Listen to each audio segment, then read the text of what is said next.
여러분들 새 것 좋아하시죠?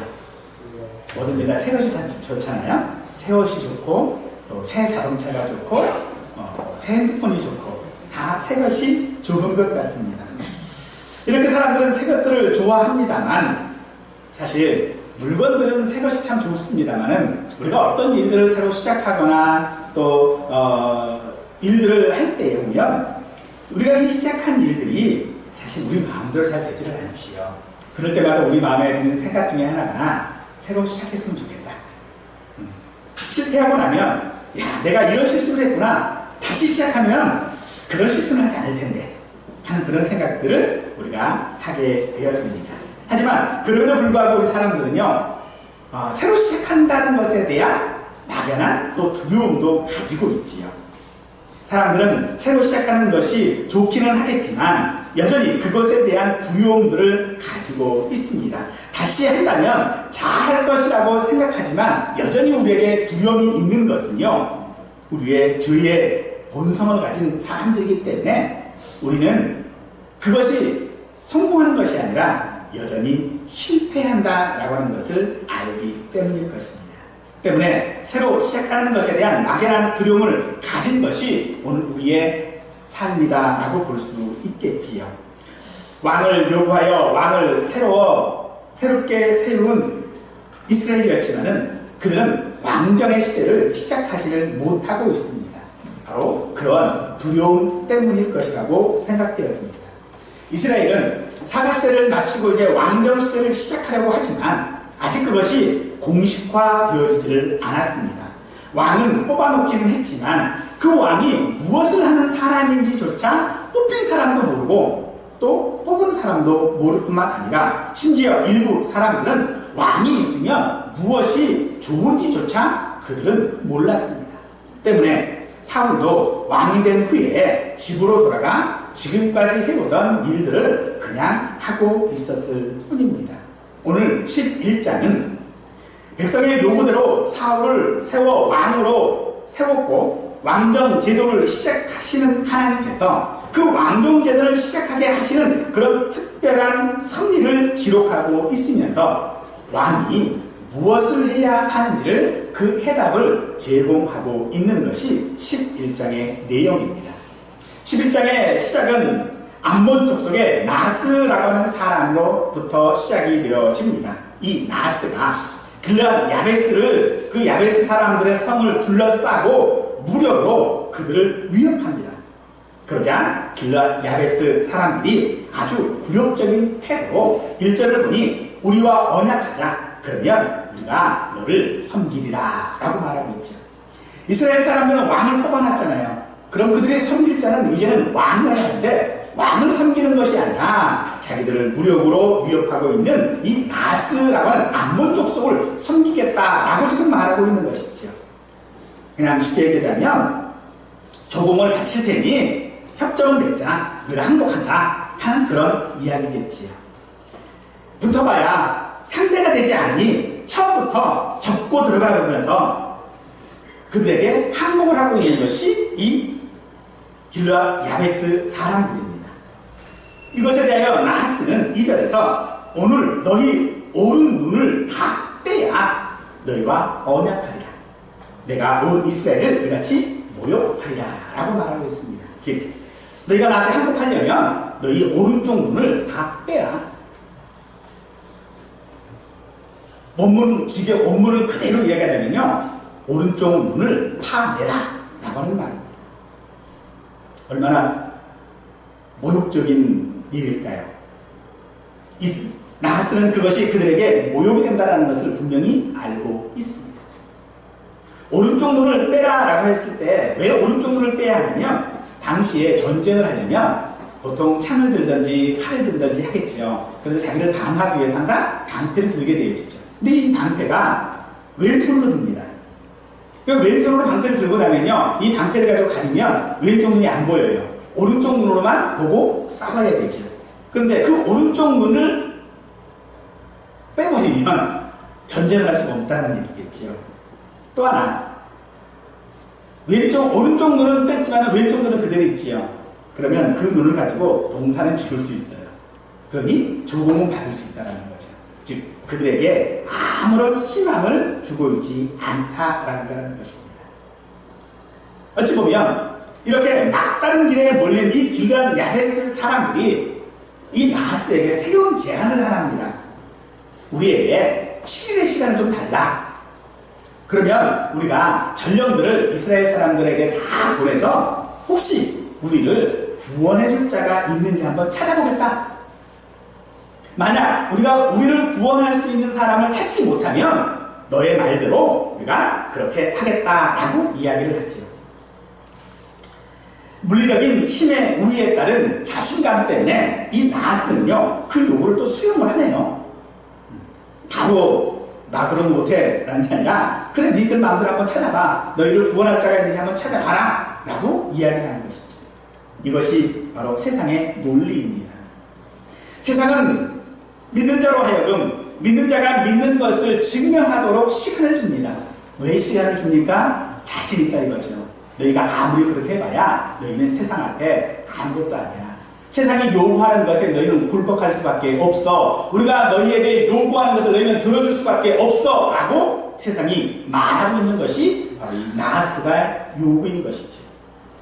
이 잔혹함은 고통과 수치를 겸할 뿐만 아니라 불쌍한 사람들에게 더 낙심하게 만드는 것이죠. 그냥 우리 쉬운 제비로 좀 반팔로 얘기하면 죽어라 한다라는 것입니다. 바로 이것이 세상입니다. 그런 세상에서 살고 있는 여러분들 얼마나 피곤하십니까? 이 피곤이야말로 영신적인 피곤뿐만 아니라 이 피곤은 우리의 육체도 대단히 피곤하게 만들고 있습니다. 이 육체의 피곤들을 풀어주지 않으면요 사실 우리는 영적으로도 우리의 믿음으로도요 굉장히 낙심하게 되어집니다. 이 육체의 피곤을 풀어주지 않으면 믿음 생활하는데도 굉장히 어려움이 있다는 것이에요. 그래서 여러분들 혹시 주일날 우리가 함께 예배하기 위해서 주일을 지키기 위해서도요 토요일날 잘 쉬셔야 합니다.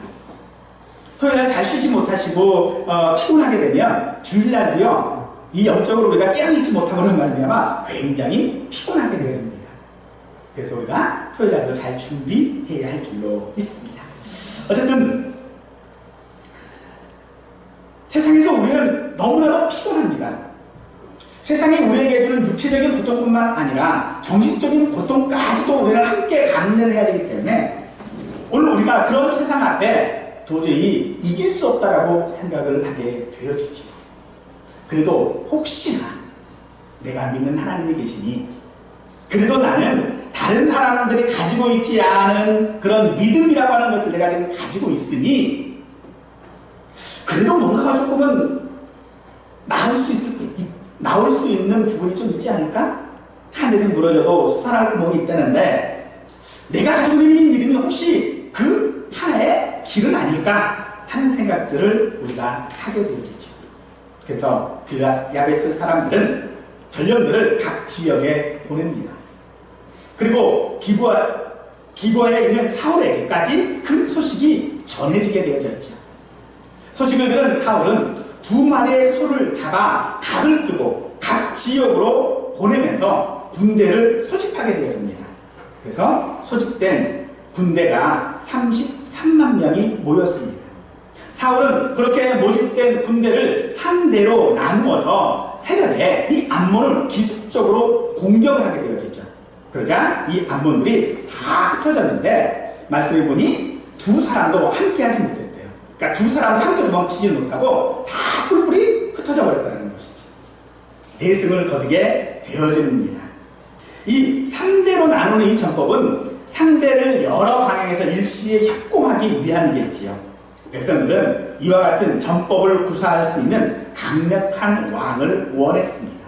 바로 그가 사울인 것을 사울은 이 기회를 통하여서 자신이 왕으로서의 자격을 충분히 인정받을 자인 것을 드러냈던 것이죠. 사울은 이로 인하여 승리한 백성들은 사무엘을 찾아가서 10장 마지막에 등장하는 이 사람이 어떻게 우리를 구원하겠느냐 했던 불량배들 그 사람들을 끌어내라 우리가 그들을 죽이겠다라고 말을 하지요. 그러나 사울은 구원하신 분이 내가 아니라 하나님이시니 그 사람들을 죽일 수 없다라고 말합니다. 그리고 사무엘은 사울과 백성들을 모아 길갈로 가서 화목제를 드리고 나라를 새롭게 하자고 합니다. 그리고 모든 사람들이 그 승리로 인하여 함께 기쁨을 즐기고 환희와 감격과 흥분된 그런 분위기 가운데 있는 것을 볼 수 있는 것이 오늘 본문의 내용입니다. 사울이 길갈에서 왕이 된다라고 하는 것은 두 가지의 역사적인 의미를 내포하고 있습니다. 오랜 노예 생활과 광야의 방황을 끝내고 이스라엘이 새로운 나라로 탄생한 곳이 바로 이 길갈입니다. 그러므로 사울의 통치 아래 이스라엘의 새로운 출발을 기대하게 하는 곳이 바로 이 길갈이다라고 볼 수 있겠지요. 둘째로 여호수아가 이 길갈에서 확인한 것은 하나님의 왕권이었습니다. 그러므로 비록 사울이 이 순간 이스라엘의 왕으로 군림하고는 있지만 그는 하나님의 왕권을 대행하는 바로 그런 마음을 그가 가져야 한다라고 하는 것을 암시하고 있는 것이 이 길갈에서의 왕의 인정입니다. 이스라엘 사람들은 왕에 대한 기대고 그 왕이 자신들을 구원해 줄 것을 기대할 뿐만 아니라 요구도 했습니다. 이것이 이스라엘 왕이 해야 할 일이고 그 첫 임무와 그 결과는 매우 만족스러웠습니다. 하지만 나하스에 의한 이 수치에도 불구하고 그들이 요구한 왕이 있음에도 길르앗 야베스 사람들은 자기들의 그 수치와 그 위기 가운데에 자기들을 구원해 줄 그 왕을 세웠음에도 불구하고 그들은 사울을 찾지 않았습니다. 사울이 기브아에서 길르앗 야베스 사람들의 어려운 이야기를 들은 것은 백성들이 울고 있어요. 그래서 밭에서 돌아오다가 소를 끌고 돌아오다가 울고 있으니까 왜 울고 있냐? 그랬더니 길르앗 야베스 사람들이 이런 어려움을 당했다고 한다. 그런데 우리가 그들을 도울 힘이 없다. 우리가 어려웠을 때 그들이 우리를 돕지 않았느냐. 이 베냐민 사람들과 기브아 길르앗 야베스 사람들은요 사돈지간입니다. 베냐민 지파가 거의 몰살될 때에 남자밖에 안 남았거든요. 남자 600명밖에 남지 않았어요. 그때에 그 600명 가운데 400명이 이 길르앗 야베스의 처녀와 결혼을 했어요. 그러니까 친척관계 그냥 한 족속이라고 봐도 무방하죠. 그런데 지금 그렇게 자기들의 위기 가운데 도와줬던 사람들이잖아요. 물론 그 도움이 돕고 싶어서 도운 건 아닙니다. 하지만 어쨌든 간에 자기를 도운 그 사람들을 도울 수 없는 심정이거든요. 그래서 울어요. 그런데 그들 가운데 누가 있습니까? 사울이 있어요. 사울은 그들의 왕입니다. 그들이 그토록 원했던 왕, 자기들을 구원해줄 그 왕을 그들 옆에 두고도 그들은 울고 있었던 것이죠. 오늘 우리의 모습은 그거 같지 않을까요? 오늘 우리가 세상 가운데서 당하는 여러 가지 어려움들, 그 어려움 가운데 우리는 울 수밖에 없습니다. 도대체 누가 이 어려움 가운데서 나를 구해줄 것인가? 도대체 누가 이 어려움에서 나를 건져낼 것인가? 라고 우리는 울 수밖에 없는 사람들입니다. 그런데 그런 우리에게 무엇이 있습니까? 바로 예수 그리스도를 향한 믿음이 우리에게 있지 않습니까? 아멘. 예수 그리스도가 우리의 왕이시라고 하는 믿음이 우리에게 있지 않습니까? 그런데 그 믿음이 내게 있음에도 불구하고 우리는 주저앉아 그저 세상 사람들이 우리를 향하여 당하는 그 수치를 그저 슬퍼만 하고 있다라고 한다는 것입니다. 세상 사람들이 우리에게 주는 그 수치를 그저 두려움 가운데 떨며 울 수밖에 없는 우리의 모습. 오늘 우리가 찾아야 하는 것은 그들의 강한 모습들이 아니라 오늘 우리 앞에 있는 오늘 나에게 왕이 되어주시는 바로 그 예수님을 우리는 찾아야 될 줄로 믿습니다. 아멘.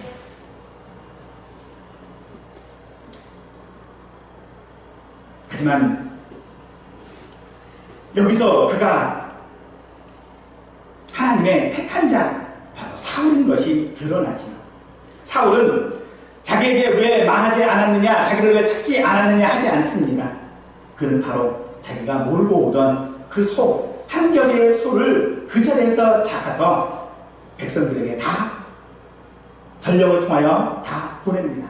그리고 7절에서 누구든지 나와서 사울과 사무엘을 따르지 아니하면 그의 소들도 이와 같이 하리라고 말하고 있지. 카리스마와 넘치는 그런 리더십을 지금 보여주고 있습니다. 똑같이 나하스도 두려움을 그들에게 주었습니다. 오늘 사울도요, 백성들에게 똑같이 두려움을 주고 있습니다. 너희가 나오지 않으면 너희도 똑같이 이 소처럼 만들겠다는 것이죠. 같은 두려움입니다. 같은 두려움을 주었습니다. 하지만 백성들이 느끼는 두려움은 다른 두려움입니다. 백성들은 사울의 군대 소집 명령에 반응하여 여호와의 두려움이 백성에게 임함에 그들이 한 사람같이 나온지라 라고 말하고 있습니다. 그 두려움은 기대에 찬 두려움입니다. 이 두려움은 하나님께서 역사하심을 내 눈으로 목도할 수 있다라고 하는 것에 대한 두려움입니다. 오늘 우리의 믿음이 이와 같은 두려움에 근거한 믿음이어야 될 줄로 믿습니다. 이 믿음은 하나님께서 백성들에게 주신 것이었습니다. 하나님께서 그들에게 두려움을 주심으로 말미암아 그들이 33만 명이 한 사람 마음을 같았다는 것입니다. 오늘 우리에게 하나님께서 주시는 믿음이 그와 같은 믿음이어야 합니다. 하나님께서 우리에게 주시는 믿음은 그런 믿음입니다. 세상을 두려워하는 믿음이 아니라 하나님의 역사하심을 기대하는 믿음, 바로 그것이 왕을 세우시는 하나님의 모습인 것일 줄로 믿으시기 바랍니다. 사울을 이스라엘 왕으로 세우신 분은 하나님이십니다. 오늘 우리에게 믿음을 허락하시는 분은 하나님이신 줄 믿으시기 바랍니다. 그 결과로 모인 사람들이 33만 명입니다. 출애굽 때 이스라엘 백성들의 남자 수가 몇인지 아시지요? 60만 명이죠. 그런데 지금 전쟁하겠다고 나온 사람들이 33만 명이에요. 대단한 숫자입니다. 더군다나 사사시대에 보면 이스라엘 사람들도 여러 시대에 전쟁을 하게 되죠. 그때 보면 똑같은 방법들을 씁니다. 사사들이 나팔을 불고 전령을 보내서 군사들을 모집을 하게 되죠. 근데 그때 나오면요, 많이 나와봐야 6지파예요. 보통은 한 3지파. 3지파나 4지파 정도만 모여가지고 전쟁을 해요. 많이 나와봐야 사사기의 기록을 보면 6지파가 제일 많이 나왔어요. 그런데 오늘 12지파에서 33만 명이 다 나와요.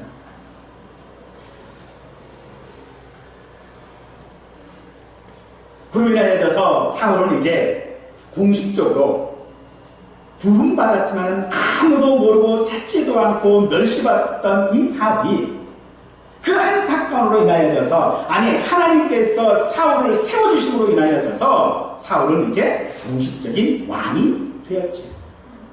이스라엘의 군대 소집은 그와 같은 하나님의 역사하심으로 이루어졌다면 하나님께서 오늘 우리에게 주시는 믿음은 어떤 것입니까? 오늘 우리의 믿음이 세상 사람들 앞에서 공식적으로 드러날 수 있는 것이 무엇입니까? 오늘 우리는 세상 사람들 앞에서 내가 믿음은 가졌지만은 그 믿음을 공식하지 못합니다. 그 믿음을 드러내지 못합니다. 믿음은 가졌지만은 그 믿음이 아무런 내 삶에 소용이 없습니다. 그러나 하나님께서 우리에게 믿음을 주시면, 아니 하나님의 그 역사하심을 우리가 기대하게 되어진다면 분명 우리의 믿음은 세상 사람들이 인정할 수밖에 없는 믿음이 되어줄 줄 믿습니다. 자신을 구원할 자를 찾고자 했던 길르앗 야베스 사람들에게 사울은 오늘 9절에서 내일 해가 더울 때에 너희가 구원을 받으리라 라고 합니다. 구원자를 찾는 자에게 구원자가 누구인지를 알게 합니다. 자신을 구원자라고 하는 사람은 강력해야 했습니다. 카리스마 넘치는 그 강력한 리더십이 있어야 했습니다. 그리고 모두가 다 그런 사람을 바라지. 오늘 우리의 믿음을 인도해 줄 자가 누굽니까? 아니 내 믿음을 함께 가지고 나갈 자가 누구인가 라고 하는 것을 생각할 때에 우리는 그 사람이 나보다 믿음이 강하기를 원합니다. 우리가 세상 가운데서 살아갈 때, 아니 교회 내에서 우리가 살아갈 때에, 가정에서 우리가 어떤 일들을 감당할 때에 누구나 나를 좀 이끌어줬으면 좋겠어요. 내가 실망했을 때에 나를 다독여 줄 수 있고, 내가 위로가 필요할 때에 나를 위로해 줄 수 있고, 뭐 이런 사람이 내 주변에 좀 있었으면 좋겠어요. 근데 정말로 그 사람이 있다고 그래서 정말로 내 믿음이 강해질 수 있을까요? 생각해 보시면 우리에게는 그런 일들이 참 많지요. 나보다는 다른 사람들을 의지하려고 하는. 그래서 결혼 상대를 선택하는 어떤 기준들을 보아도요, 한 조사에 의하면 강남이라고 하는 지역이 있지요. 그 강남이 세 구를 얘기한다고 그러죠. 전남구하고 서초구하고 송파구하고 이렇게 세 구가 강남이다 라고 얘기를 하는데, 이 강남구에 거주하고 있는 사람들에게 조사를 했어요. 어떤 교사를 원하느냐 그랬더니 같은 지역의 고등학교 출신, 같은 지역의 고등학교 출신과 결혼한 퍼센티지가 60%를 넘습니다. 누구나 그런 현상들 때문에 강남을 별로 좋아하지 않습니다. 특히 누가요? 강북에 있는 사람들이. 그런데 강북에 있는 사람들의 소원이 뭘까요? 강남으로 가는 거예요. 강남으로 들어가는 거예요. 왜 그럴까요?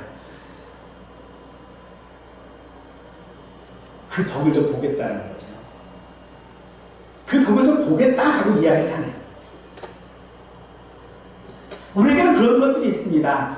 내가 비록 믿음은 연약하고 내가 비록 작은 사람인데 저 사람이 나를 좀 도와주면,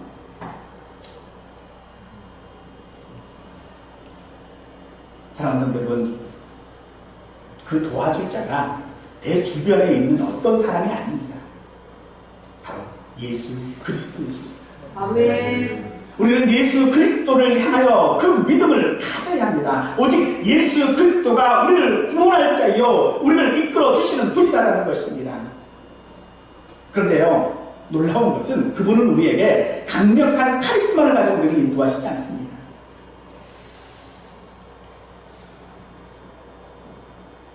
강제적으로 우리를 이끄시지 않습니다. 기다리시고 온유하게 하시고 그 실패를 바라보시면서 우리를 기다리고 계십니다. 우리가 스스로 일어서기를 원하고 계십니다. 그 일어설 때에 우리를 안으시는 분이 바로 예수님이라고 한다는 것입니다. 그렇기 때문에 오늘 사울의 승리에 대하여 불량배를 끌어내 자기들의 왕을 멸시한 사람들을 죽이고자 했던 때에, 이날에는 사람을 죽이지 못하니 하나님의 은혜라고 고백한 것이 바로 사울입니다. 왕으로서 자신이 해야 할 일이 하나님의 구원의 역사로 이해한 결과인 것이죠. 즉 오늘 우리의 믿음, 내 믿음을 가지고 있는 것은 하나님의 역사로 우리는 이해해야 합니다.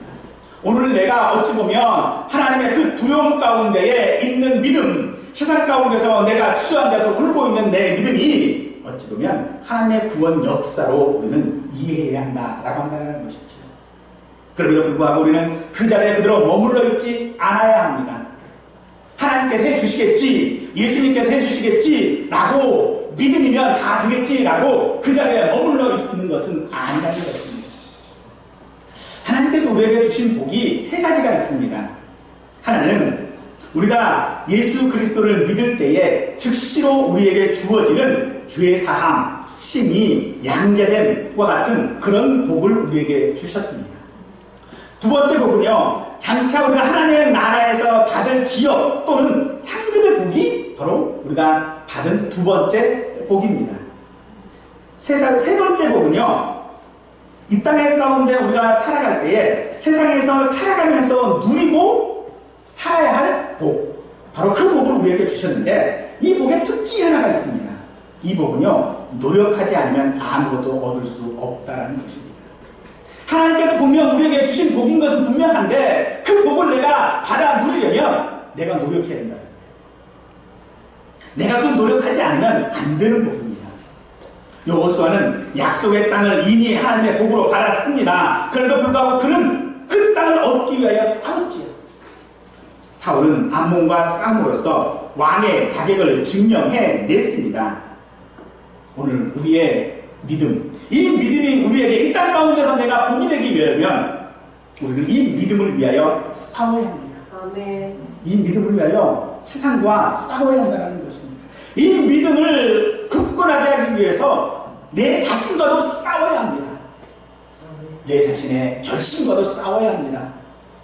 싸우지 않으면 우리는 이 믿음이 우리에게 주는 세상 살아가는 데 필요한 복들은 누릴 수 없다는 것입니다.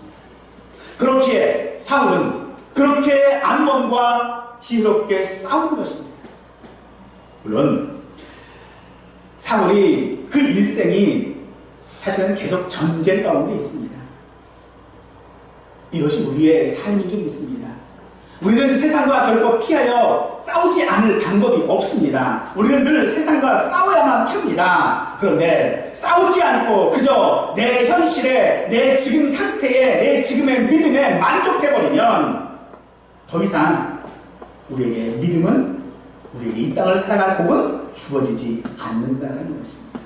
그러면 이 땅에서 하나님께서 우리에게 살아가는 데 필요한 복은 원하는 만큼 거룩해지고 원하는 만큼 성령 충만하고 이 땅에서 누리며 사는 복을 얻기 위해 우리는 우리의 믿음을 날마다 새롭게 해야 하는 줄로 믿습니다. 아멘. 사무엘은 사울과 백성들을 길갈로 모이게 하고 나라를 새롭게 하자라고 합니다. 지금의 승리에 도취되어 있으면 암몬의 이 나스와 다를 것이 없으니 이제 지금의 상태에 만족하지 말고 나라를 새롭게 하자라고 말합니다. 이스라엘 백성들은 아마도 사울의 이런 승리에 대하여서 야, 우리가 왕 하나는 잘 뽑았다, 그런 승리에 도취되어 있을 수 있었을 것입니다. 사실 우리가 세상 가운데 살아갈 때에 우리는 만족하는 경우들도 있지요. 이 정도면 됐어. 그런데 그 이 정도면 됐어 라고 하는 것이 안타깝게도요 우리의 믿음이라는 거예요. 내가 이 정도만 예배드리면 됐지, 내가 이 정도만 기도하면 됐지, 내가 이 정도만 헌신하면 됐지, 뭐 더해서 뭐 하겠어? 더 해봐야 뭐 표현밖에 더 하겠어? 오늘 사무엘은 사울과 백성들을 길가로 인도하는 것이 그들에게 그 자리에 머물러 있지 말라는 것입니다. 그것에 도취되어 있지 말라고 하고 있는 것입니다. 그래서 그곳에서 화목제를 드리면서 나라를 새롭게 하자라고 하고 있는 것이죠. 이 길갈이라고 하는 것은요 수레바퀴라고 하는 뜻을 가지고 있습니다. 광야에 그 방황하는 이스라엘 사람들, 또한 애굽의 그 수치를 이제 다 굴러가게 하고 이제 새롭게 되어진 곳 바로 그 길갈입니다. 그리고 또한 이 길갈은요 그들에게 매일 내렸던 출애굽 이후에 매일 그들에게 내렸던 만나가 그친 곳입니다. 이제는 그들이 그들 스스로 농사하여 먹고 살아야 합니다. 바로 그들이 가나안 땅에서의 분기점이겠지요. 그러므로 사랑하는 성도 여러분, 오늘 우리의 믿음이 새로워지는 분기점이 어디입니까? 그 분기점은 바로 내가 스스로 노력하는 것에 있을 것인 줄로 압니다. 내가 내 믿음을 높이기 위하여, 내 믿음을 성장시키기 위하여 내 스스로 노력하는 바로 그때가 오늘 우리에게 분기점이 되어지고 그것이 길갈이 되어질 것이고 바로 그것이 우리의 마음을 새롭게 하는 것이 되어질 것입니다. 나라를 새롭게 하자는 말은 갱신하자라고 하는 말입니다. 왕은 백성들이 세운 것이 아니라 가시적인 왕은 사울이기는 하지만은 여전히 우리의 왕은 하나님이십니다. 이것이 우리가 가져야 할 믿음의 본질인 것입니다. 오늘 우리의 믿음을 새롭게 한다라고 해서 이 새롭다라고 하는 것은요 내가 지금까지 세상을 향하여져서 굴복하였던, 세상의 수치를 당했던 것들을 이제는 다 굴러버리고 이제는 하나님을 나의 왕으로 삼으로 말미암아 이제 내가 새롭게 되어지겠다라고 하는 것을 말하고 있는 것입니다. 우리는 기회를 얻기를 원합니다. 바로 그것은 우리가 세상 가운데서 실패했다라는 것이고 세상이 두려운 것이기 때문에 그럴 것입니다. 아니, 우리는 세상에 대하여서 우리가 새로워져야 하는 것은 우리의 믿음이어야지 우리의 환경이 아니라는 것입니다. 시편 51편 10절 말씀은 우리에게 하나님이여 내 속에 정한 마음을 창조하시고 내 안에 정직한 영을 새롭게 하소서라고 말하고 있습니다. 무엇이 내 안에서 새로워져야 합니까?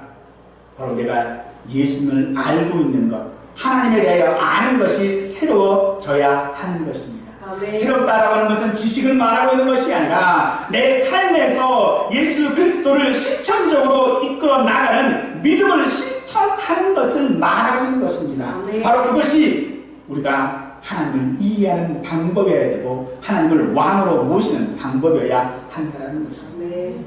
그러나 야베스 사람들은 나하스에게 수치를 당했습니다. 여기 이 나하스라고 하는 사람의 이 이름의 뜻은요, 뱀이라고 하는 뜻입니다. 하나님을 대적하는 사람이라는 것이고 사단을 말하는 것이지, 우리에게는 그것이 세상이라고 할 수 있을 것입니다. 세상은 우리의 힘으로 상대하기에 너무 역부족입니다. 세상은 너무나도 이성적입니다. 야베스 사람들의 반응이나 나하스의 판단도 이성적이었고 사울이 구원자가 될 수 없다라고 말했던 불량배의 생각도 이성적입니다.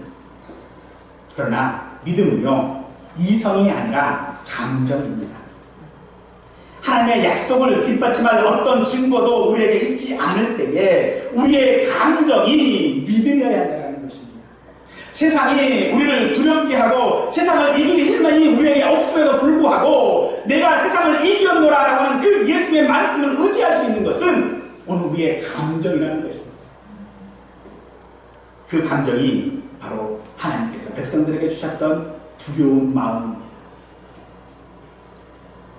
사랑하는 성도 여러분, 오늘 우리가 세상에서는 우리는 실패할 수밖에 없는 사람들입니다. 우리 그런 사람들을 향하여서 내 그럴 줄 알았다 라고 하지 않기를 원합니다. 야, 저 사람 기도 생활 저렇게 하더니, 야, 예배 생활 저렇게 하더니, 이런 거 저런 거 보니까, 야, 저 사람 그렇게 실패할 줄 내가 알았어 라고 말하지 않기를 바랍니다. 그 실패 가운데에 자유로울 수 있는 사람은 아무도 없습니다. 내가 내 믿음 때문에 세상을 이겼다라고 말할 사람 없습니다. 내가 기도해서 승리했다라고 말할 사람 없습니다. 오직 하나님께서 도우시지 않으시면, 하나님께서 세워주시지 아니하시면, 하나님께서 우리에게 믿음 주시지 아니하시면 우리는 할 수 없다라는 것입니다. 아멘. 그러나 그렇게 그 실패한 것들과 함께 우리는 기회를 가지고 살아가야 될 줄로 믿습니다. 암몬과의 전쟁은 제가 어떻게 우리를 구원하겠느냐라고 하는 반발에서부터 시작되었습니다. 하나님께서는 그 구원의 자격이 충분하다라고 하는 것을 보여주신 것이죠. 예수님께서 우리를 구원하시는 데에 부족한 것이 있을까요? 전혀 없습니다. 예수님께서 우리의 믿음의 주가 되시는 데에는 아무런 실격사유가 없다는 것입니다. 길앗 야베스 사람들의 혹시나 하고 희망했던 것과 암몬 사람들이 불가능하다고 여긴 그 구원자가 일어난 것은요, 사울이 왕이기 때문이 아닙니다. 베냐민 사람들이 길앗 야베스 사람들에게 도움을 받았기 때문도 아닙니다. 그것은 하나님께서 베푸신 구원입니다. 하나님의 은혜입니다. 사울이 하나님의 영에 감동되어 거룩한 분노를 가졌고 백성들은 하나님께서 주신 그 두려움 때문에 소집의 응함으로 말미암아 그들이 따라갔던 것입니다. 그러므로 사랑하는 성도 여러분, 오늘 하나님께서 우리에게 주신 믿음이 무엇입니까? 고린도후서 13장 5절 말씀은 우리에게 너희는 믿음 안에 있는가? 너희 자신을 시험하라. 너희 자신을 확증하라 라고 말하고 있습니다. 여러분은 믿음 안에 있습니까? 그 믿음을 확증할 방법이 있습니까? 우리가 믿음을 새롭게 한다고 해서 세상에서 우리의 삶이 나아지지는 않을 것입니다.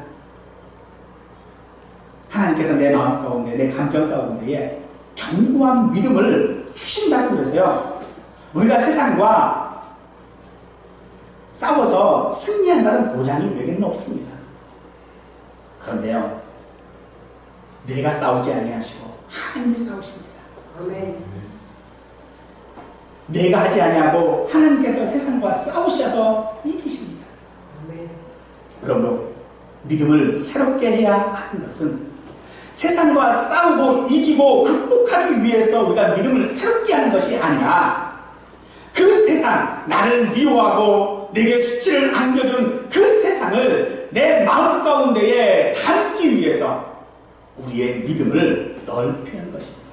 우리의 믿음을 확실하게 하는 것입니다. 세상을 이긴다라고 하는 것은 세상과 싸워서 세상을 굴복시키는 것이 아니라 그 세상을 내 믿음 안에 담아버리는 것입니다. 오늘 우리의 현실 앞에서 우리의 믿음을 새롭게 갱신하시기를 바랍니다. 예수님이 우리의 구원자이심과 예수를 믿기로 결심한 것을 새롭게 하는 삶을 살아가시기를 간절히 바랍니다. 지금의 믿음을 새롭게 할 필요가 있다면 우리는 방법을 찾아야 합니다. 오늘 그 방법은 우리에게 있는 것이 아니라 하나님께 있습니다. 하나님께서 우리의 믿음을 새롭게 하시기를 간절히 기대하는 저와 우리 모두가 되시기를 간절히 축원드리겠습니다.